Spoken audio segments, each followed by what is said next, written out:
በመቀጠል ከጤናው ዘርፍ የጤና ተመራቂ ተማሪዎች አላችሁ ከጤናው ዘርፍ ከዲጂታል ዲፓርትመንት ዘጠና ሸኝል አንስምን ኤክሰለንት በማምራት በ2013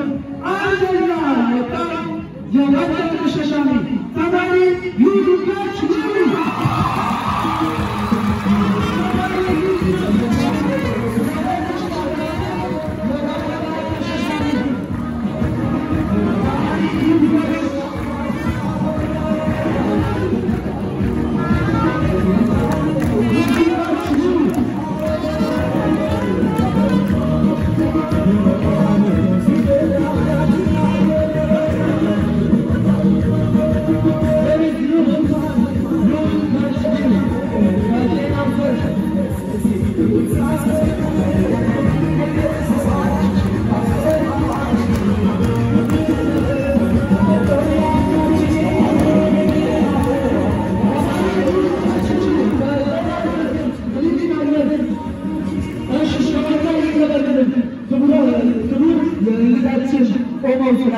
የዕለቱ ክብር እንግዳ ብዙ ማስቀም ስለሌለብን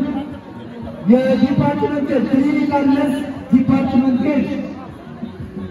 ገበና ወይ አብራ መምህር አብራ ተወካይ ነው ሊቀበሉልናል። እሺ ጆናስ ይሉልን